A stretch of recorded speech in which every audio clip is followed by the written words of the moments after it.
Welcome. I'm Dr. Liz, an entrepreneur, speaker, podcaster, mom, and wife. This podcast is about hypnosis, but also about all kinds of ways to help you live your fullest life, to heal, transform, to play the long game and go after the joy. You can see more about me at drlizhypnosis.com. Hop over there to get a free hypnosis file to decrease fear and anxiety, or one to increase emotional stability. They're there just for you. I hope you enjoy the podcast as much as I do. Peace.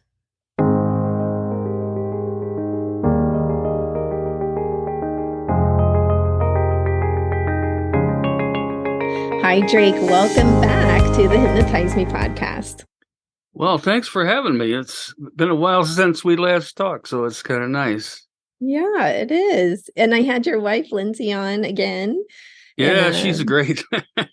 She is. She really is. Yes, you both seem to be really tuned in to what's going on internally with people.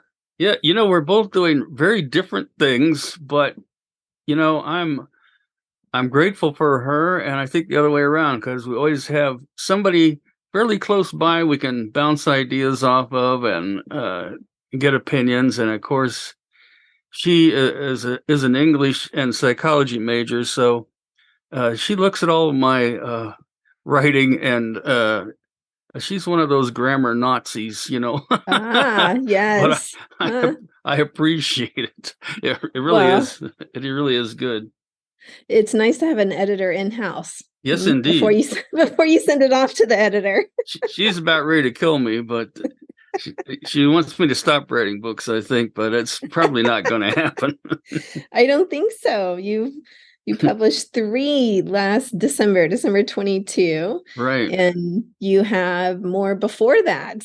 How many do you have total now? So I've probably written a dozen books. There's 8 in publication right now. Okay. Are there 2 just waiting? Well, like I have a novel that I'm probably going to release that in a Kindle type of thing or something like that. And I've got a autobiography, which I don't know how I'm going to do that. I wrote that years ago. And I've got a book on mechanical things that I probably got 1,200 pages of that I might be halfway done with, I'm thinking. But what kind of mechanical things? All about engines and stuff like that. So in great detail.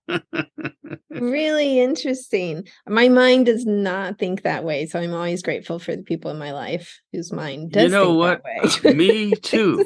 And some of the books that I have benefited from the most are not ones that people would know much about. Or there's a book called Internal Fire that I read years ago, but it's by C. Lyle Cummins, who is the son of Clessie Cummins, who developed the Cummins diesel engine. And Lyle Cummins is an engineer himself and has quite a few patents to his claim. And but he went into great detail about the development of the engine from very early beginnings and stuff like that. And then he has a follow-up book about the development of the Cummins diesel engine.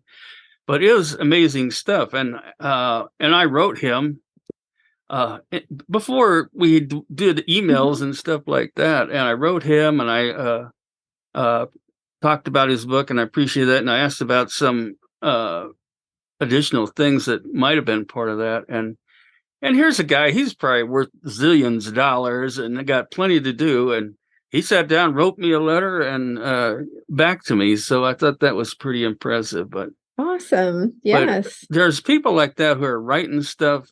They're writing it from, and me too, because my audience is pretty small. When you think about the hypnosis community out there, it's not that big. Right. True. But we write valuable stuff, it's like the people who need it, they appreciate it, it's like, it's so true. It won't get you a New York Times bestseller list, but it's still going to be appreciated. Yes, absolutely. I have a script book that I reference. I actually reference, you have one that I reference as well, but there's another one that's pretty obscure, and it's literally just scripts for hypnosis for different kinds of topics. And but hardly anyone knows about this book, and I love it. I use it all the time. So it is You very know who helpful. wrote that book? It's called, I think the title is very basic, 70 Hypnosis Scripts. Oh, really? And I'm really bad with author names. I'm much better with titles, though. I don't know the author name. Yeah, Yeah. there's a couple that I recommend. I'm not big on script books. I think a lot of them are not that well written, but some Agreed. are. There's a gal up, I think she's in Chicago. Her name is Summers, and I'm trying to think the name of her book, but I've often recommended it's kind of based in Ericksonian Mm-hmm. stuff. But when I look at, and a lot of it isn't scripts, a lot of it is good hypnotic language and stuff like that. But I Yes. read her book, I go, man, she's saying the same kind of stuff I am, so it's good to see that out there. Yes. I think there is an element to the book resonating with how you work personally, Mm-hmm. because some of them I read or I see, I'm in a group that will post scripts, and it's like, I would never use any of this. And Right. it's not that it's a bad script. It just, there's no way I would say that like in real life. Yes. So, What I see when I pick up a script book, a lot of times I read a script and I go, this person has never used this script. I'm going, mm, they were writing a script book and they needed something to put in there. And so they wrote a script for this, and it's not been time tested. I won't give out any yes. scripts that I haven't used over time and made sure they have an effectiveness. And, Yes. Interesting. and Yeah. our wording, our wording is very important. And if you're going to be writing scripts, need to be using good hypnotic language. It's like, because some people are just going to Yes. sit there and read that script, and you want the best possible outcome from that you can get. That is funny. I had written an author of a script book on weight loss, and it was like the first one you were supposed to use. And we did maybe 10 emails back and forth because I could not understand how this would go in a session. Mm-hmm. Mm-hmm. Like, I was like, you're supposed to do what? Like, it made no sense to me. And Yeah. this is years and years ago. So it's clicking into place. Like, oh, perhaps that had not been used with an Yeah. actual client. Right. Like, Yeah. Sometimes they it's supposed just to put them whip into those trance out. and then wake them up again. And then they're supposed to talk out loud and read their list and then put them back. It was like, what? Like, I Yeah. don't know anyone who wants to do that. Like, hypnosis is pretty relaxing. If you really want Yes. to, come to and read a list, I don't, yeah, I was like, this isn't going to work for Yeah. me. Yeah. Absolutely. And it's something I tell my students. You want to be familiar with a script before you use it, because Yes. you don't know. And I give some in class, I give some examples of scripts that are just horrendous, and it's Uh-huh. like, do not use these. These are examples to avoid, you know. Yeah. and Yes. and so you want to be certain. And not only that, a script that worked for a client a couple hours ago may not be appropriate for somebody with the same issues later on. So Absolutely. there's not a Yes. one size fits all in my way of looking at things.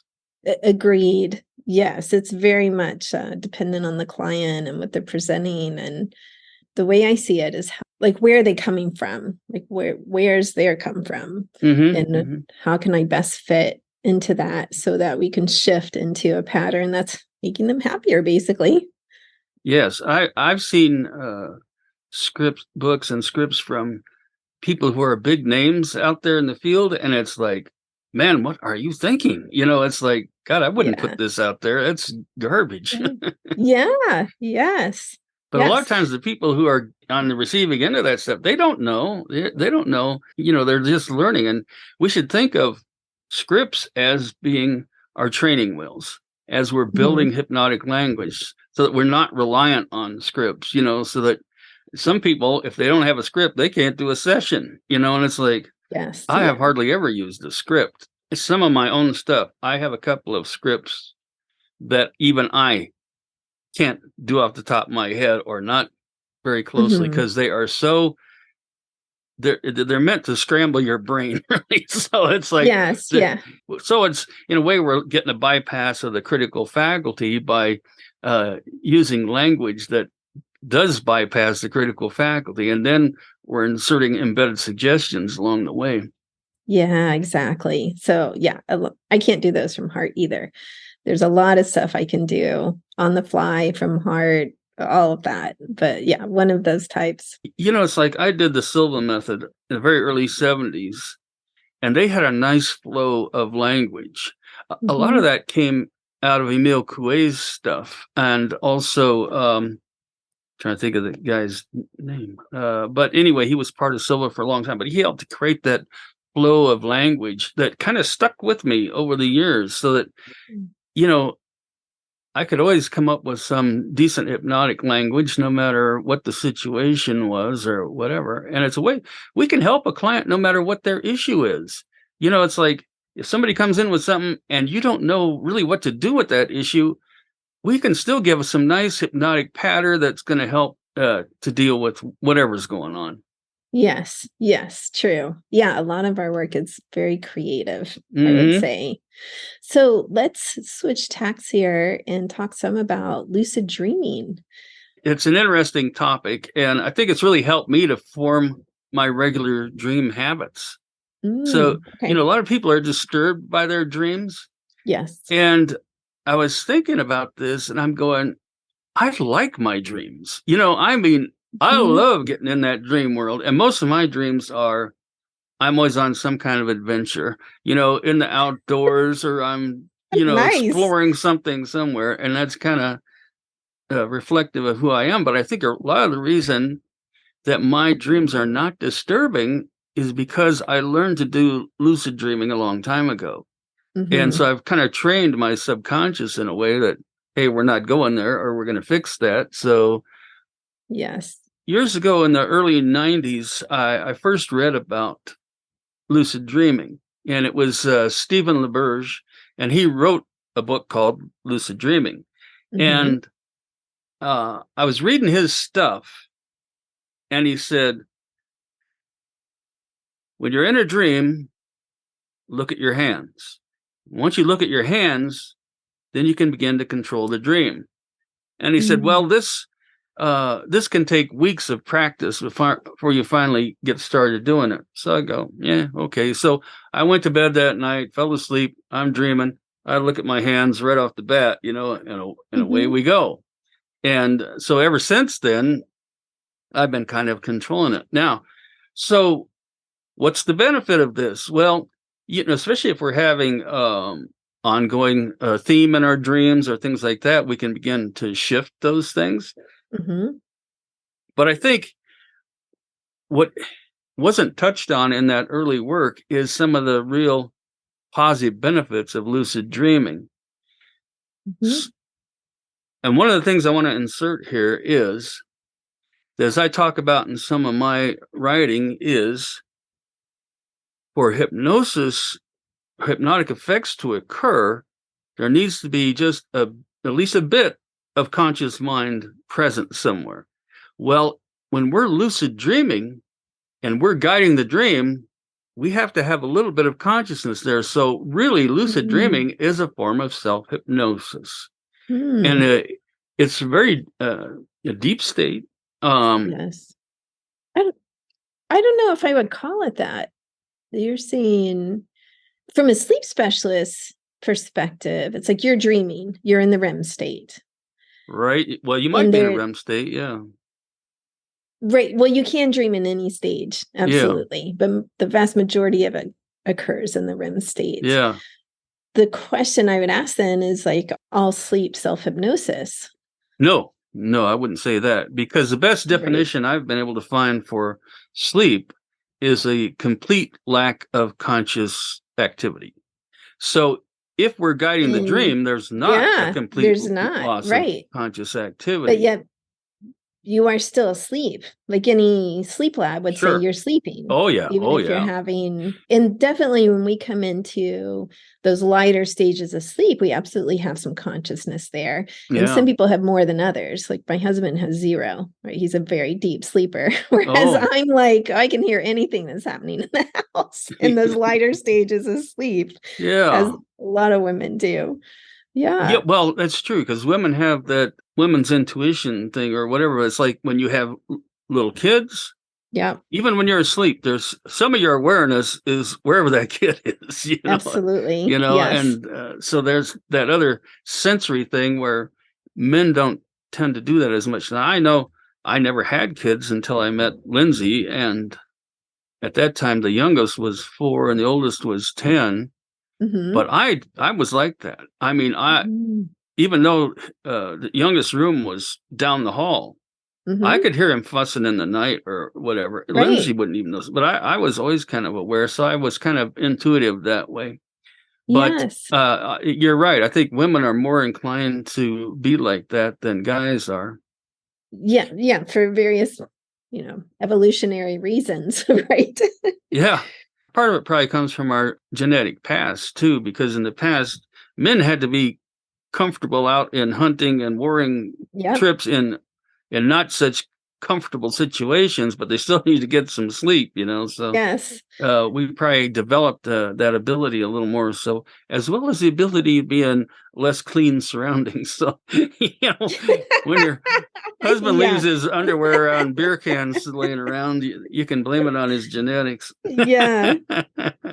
When I was doing a lot of couples therapy, which I don't do couples therapy together anymore. I'll work with Hmm. one individual to improve their marriage, but I don't see them together. But when I was, I'd have people ask me if I could hypnotize the other person to pick up their socks. I'm like, no, sorry.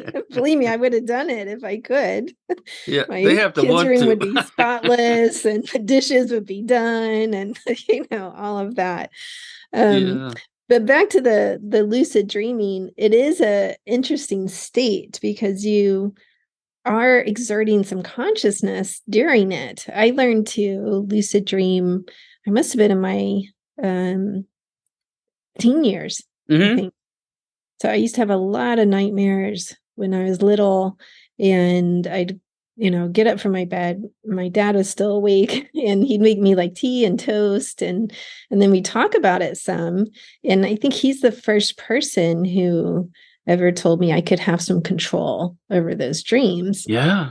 So I must have been like pre-teenagehood then when the first concept was introduced. But I would say like my first awareness of doing that would probably be late teens or early 20s, where I was being chased and I would tell myself to fly, like fly so that I could get away. Hey, see, there you go. Yeah, and I would fly and it would be very, very difficult at first, like, "Oh my gosh, I can't get off the ground," you know? And then it Yeah. became easier and easier as time went on. Yeah. So it is really this mixed state of you're asleep for sure, according to any EEG, but you do have some consciousness going on in there. Yeah. So, We said that in a deep delta state, there is no conscious awareness, at least in adult people.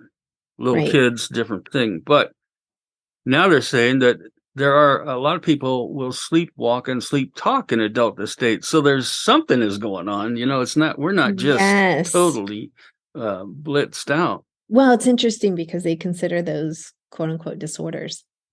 Like there's something wrong with the delta state that Mm, they can get up and walk. And there was a court case around that actually. Someone is that did right? something. Oh Yeah. yeah, in a delta state. And he won the case. He really was asleep, according to, Oh, yeah, yeah, you remember yeah. that? Yes, Yeah. that's right. Yeah, that's right. Yes. That's But craziness. yeah, it is. But they've studied also meditators. There was a medium where I was reading his book, and I don't remember which one it was, the name, but when they put him in an EEG, he was talking just like you and me, Mhm. channeling the spiritual world, but his EEG showed a delta state, which was like unheard of.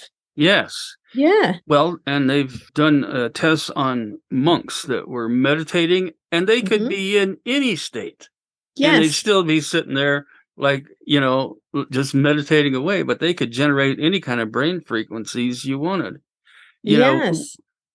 we used to think you couldn't hypnotize or be meditating in a gamma state, but now all kinds of things are going on in a gamma state, and That's true. it's craziness. Uh, Yeah. And for the listeners who are a little lost by this conversation, let me just say that normally when you're walking around, you're in beta state. That's a very focused, aware state. Then the next stage of a more relaxed state is alpha, then it's theta, and then delta is typically considered deep sleep. Gamma is considered a flow state. Artists, athletes, all kinds of people can actually enter a flow state, but it's a mix of brain waves that's actually, it measures higher than beta. It's really interesting. so we used to think gamma was, and it can be a state of fight or flight. It can be that. Mm. It can Hmm. also be a state where we have spiritual experiences, things like that. And we used to say up to 30 cycles per second. Now they're saying 300 cycles per second. Yes. I did a training with Joe Dispenza. You know who he is? Yes, I do. And it Hmm. was a week-long meditation thing, basically. And a lot of Yeah. that was to get into gamma states and Mm. activating the pineal gland. And, I'm big into that stuff, although I wasn't getting some of the responses some people were, because and some of them I think were showy. I don't think they were really maybe doing all they Yeah. thought they would, but some people were getting into these crazy states. But I'm thinking, man, if it's that good, why come out? It's like, Yeah, right. Someone has to clean the house and cook the food and right. feed yourself. Back to the lucid dreaming. One of the things that I figured out early on about that when I was practicing is you're not just directing or controlling your dreams, you're Mhm. doing therapy on yourself. Because what's Mm. happening is you're training your subconscious to take control in these various situations, which expresses on your external world as well. Oh, I So, never thought of it that way. You're totally right. I mean, I'd be laying there in bed at night and I'm going, oh man, I'm doing therapy on myself and I'm not even paying for It's it. free. Free therapy. And in LeBurge's book, I think this book came out in 92 or so, but Exploring the World of Lucid Dreaming, he kind of gets more into focusing on specific things in your lucid dreams, like maybe you want to Mhm. focus on abundance or your health or things like that. But he's got Mm. some different kind of methods to approach those things. So uh, Mm. Well, people who we are know in, we can affect it. As part of my cbt-i, cognitive behavioral therapy for insomnia training, there's a section of it that we do on nightmares, particularly for people having PTSD. They Mhm. know that once we improve their sleep, it can actually improve their PTSD or their depression or their anxiety. So sometimes we start over on PTSD, depression, anxiety, and nobody really looks at their sleep. And it's like, oh, let's improve the sleep, and all of this stuff can get better. The technique is when they're in the conscious state, rewriting what they want that dream to be if it's a recurring dream.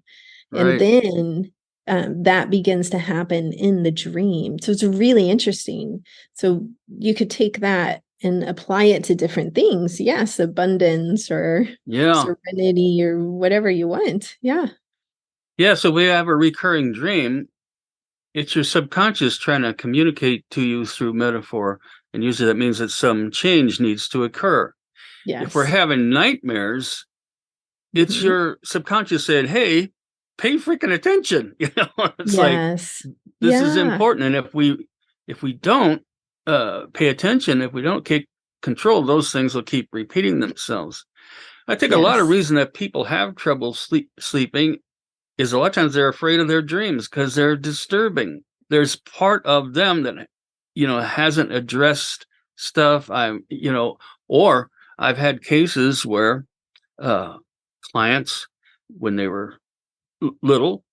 They would have a parent who was an alcoholic or abusive or whatever, and they would come into their room in the middle of the night and abuse them in some way. Well, what the hell? It's like, no wonder you have sleep problems, if Yes. because your subconscious has set you up to be aware. Yes. Also, a lot of people are more hypersensitive, and any little sound or anything disturbs them. Yes. A part of that could be the intuition thing, but part of that is a control thing. That's what I find a lot of people have control issues, have trouble falling asleep because they don't want to give up that control. To fall That's true. asleep, you got to let go. It's Yes. like, away we go. But Yes. I have a little piece of patter built in with some that talks about sounds in the night. And it's not that we don't hear these things, but we hear them through the subconscious. And the subconscious recognizes these things as being benign and just allows the conscious mind to go off to the beach somewhere or whatever. Yes. And we can sleep through the night. But if we allow every little sound, if we don't edit those sounds, then we're going to wake up to every little thing which really doesn't need our attention. Right. Yeah. Yeah, it's interesting. I started doing hypnosis for insomnia before I got trained in CBT for insomnia. It's quite effective to use hypnosis, is what people don't realize. And in fact, when they do research studies with CBT and what they call relaxation kind of control group, it's like you do get an effect there on the sleep, that it will better. That when you start to give suggestions for someone to have deeper sleep, and sometimes those are direct and sometimes those are through metaphor, like dolphins diving deeply into the ocean and cycling back up for a breath of fresh air and then going right back down, that type of language, you can really affect how deeply someone sleeps and how many times they wake up through the night will decrease, even to use the bathroom, like all kinds of stuff. Yes. That's a common one that people will say, I have to wake up and use the bathroom so much and then I can't get back to sleep. And it's like, well, we can help you with that with hypnosis. Absolutely. Sure. And you know what? We've all done this. We've all got up in the middle of the night and used the bathroom and really never did wake up. It's like you just kind of go in and do the thing, and you might not even remember you ever did it or know that you ever did it. So, we can kind of stay in that sleep state almost and get our job done. Yeah. So a good thing for people to do is, as you're getting ready to go to bed, first of all, if you've got daily business in your head that you need to tend to, you should write it down somewhere on a pad of paper. And when you're going to take care of this, you got phone calls to return, or you got a meeting to do, or whatever, write those things down and get them out. Then you're not just processing business all night long and having that kind of a sleep. Also, you don't want to do things like watch the news and then go to bed or whatever, because now you feel the subconscious with all this. And there's nothing good on there. It's not gonna put you to sleep on the news. No. As we drift off to sleep, we go through a hypnagogic state, which is a really good time to be giving yourself some positive affirmations, some positive images. As I'm going off to sleep, I'm always imagining myself in some really nice surroundings, like I'm out camping or building a cabin or doing something that gives me comfort and like that.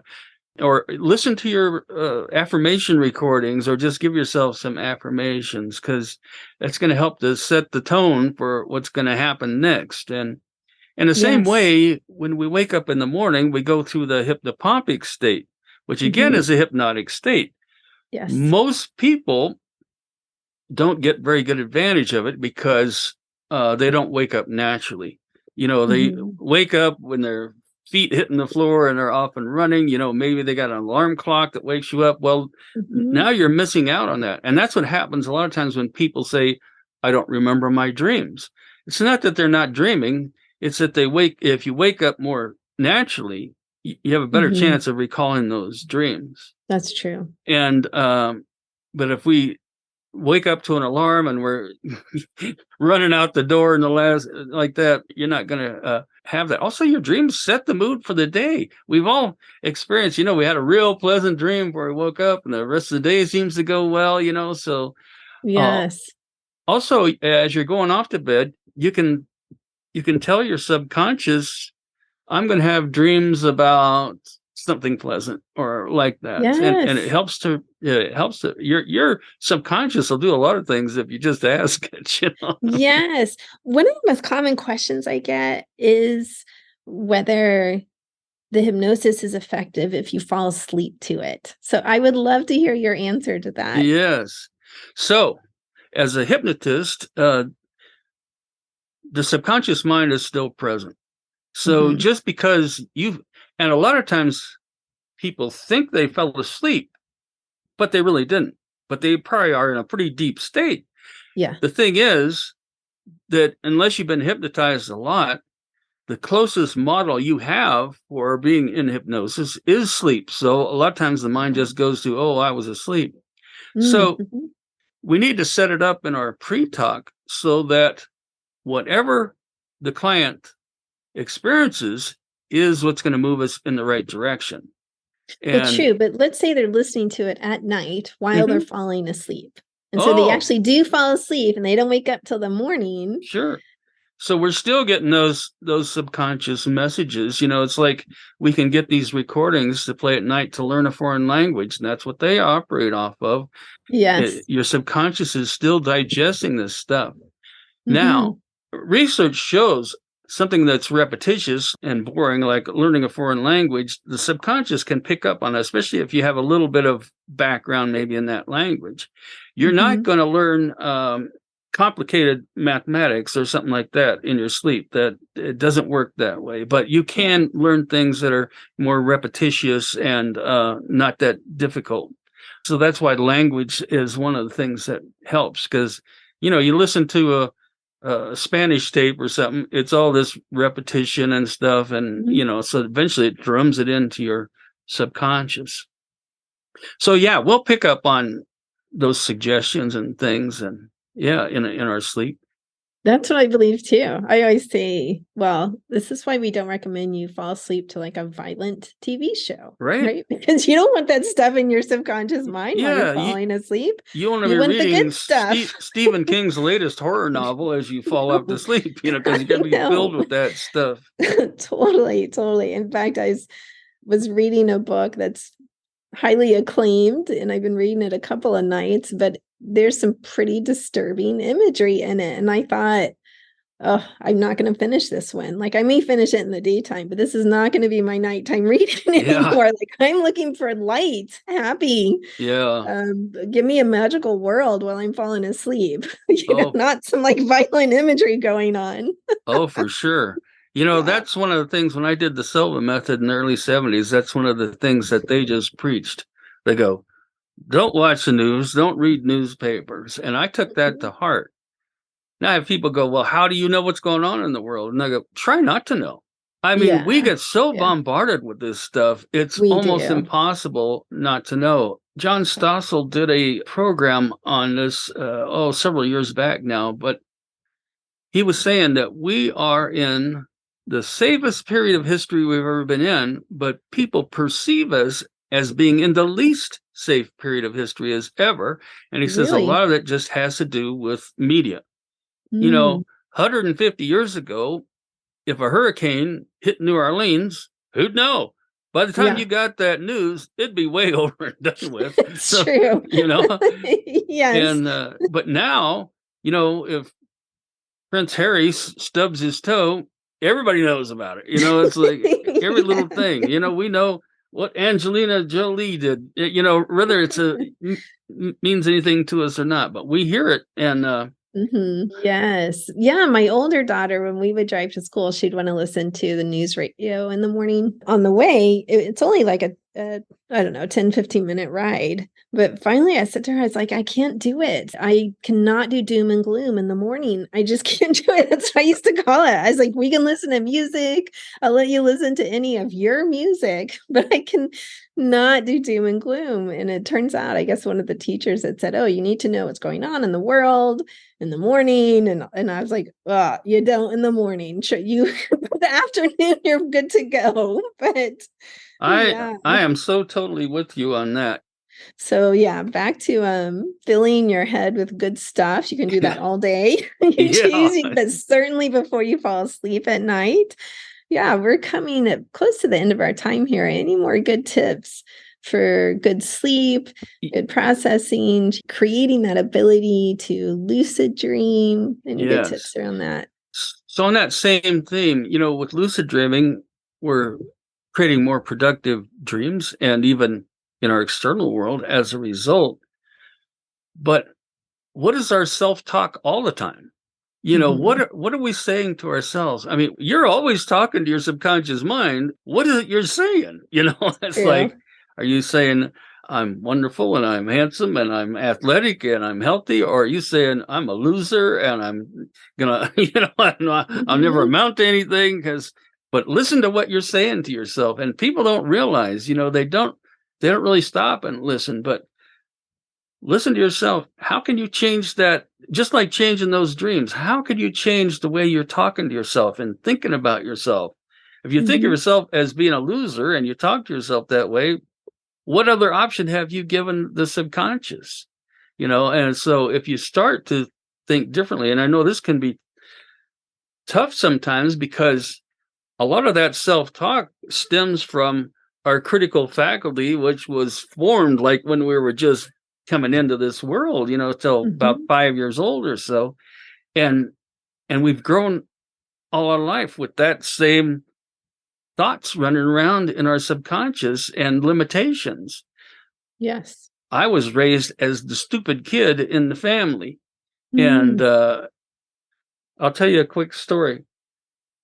When I was in the second or third grade, must have been the third grade. I don't know if it was something in the school district or whatever, but myself and my two brothers, we all got IQ tests at the same time through the school system. And this was in Lincoln, Nebraska. And when we got our test results back, my parents said, well, we're not going to tell you what your test results are. We don't want it to influence you. Now, I might not have been too smart, but I wasn't so stupid. I couldn't figure out that one of us didn't do really well. And that's probably me. Because I know if we'd all got 140, they'd have been up and down the street bragging to all the neighbors. But that didn't happen. My older brother, they made sure he did well in school. They got him to a good college and everything. And they made sure I could get a good grip on a shovel because that's where they figured I was going, And it was hypnosis really that helped me to get beyond that and to, I was ADD as a kid before anybody knew what ADD was. I did poorly in school. I suffered from depression and it was my own mind. One day I just got to a point where I go, I've had it and I'm going to change. And I separated myself from the negative influences in my life, which is mainly my family and school.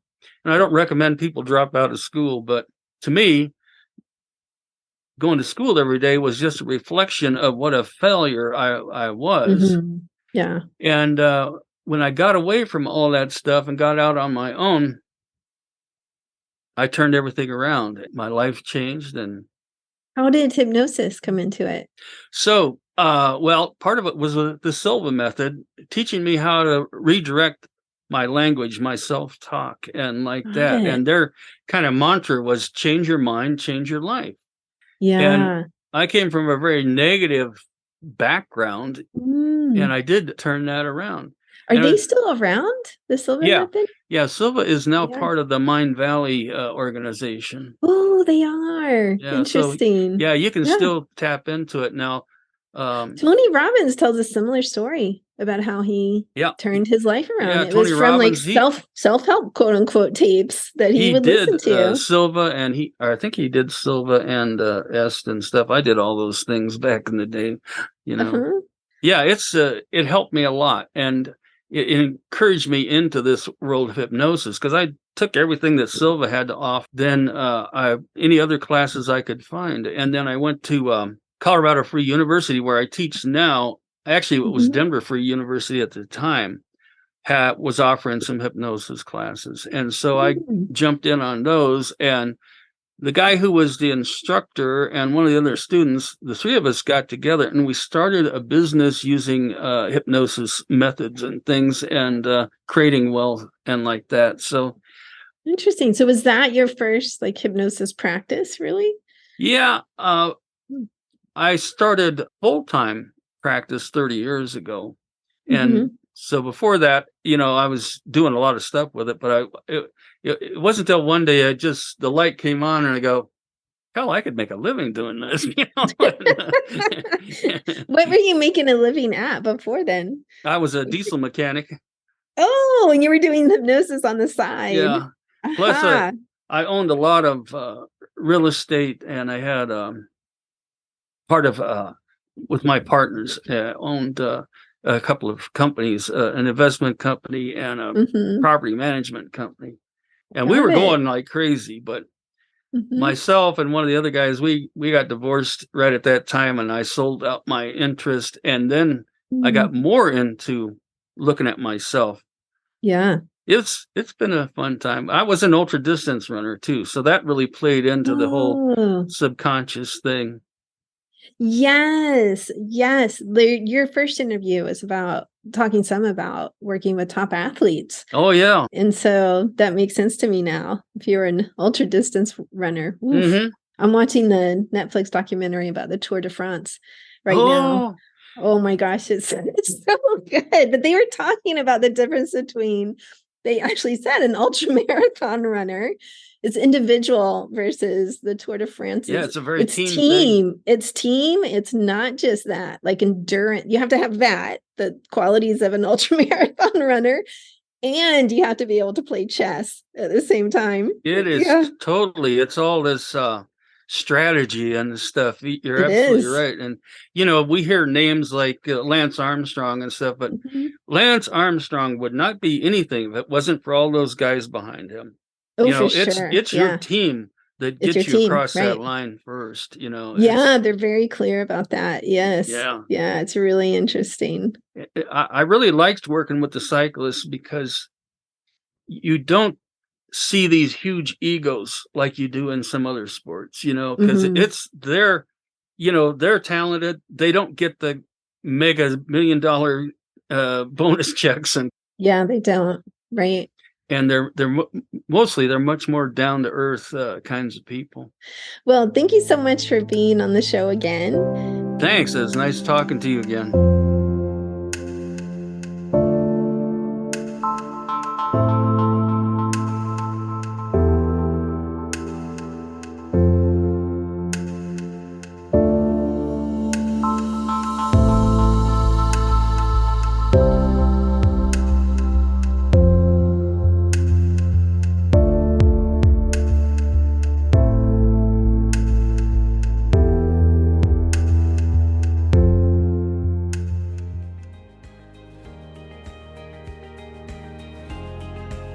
I hope you truly enjoyed today's episode. Remember that you can get free hypnosis downloads over at my website, drlizhypnosis.com, DRLIZ hypnosis.com. I work all over the world doing hypnosis. So if you're interested in working with me, please schedule a free consultation over at my website, and we'll see what your goals are and if I can be of service to you in helping you reach them. Finally, if you liked today's episode, please subscribe to the podcast or tell a friend. That way, more and more people learn about the power of hypnosis. All right, everyone, have a wonderful week. Peace. This podcast is not mental health treatment, nor should it replace mental health treatment. If you need therapy or hypnotherapy, please seek treatment from a trained professional.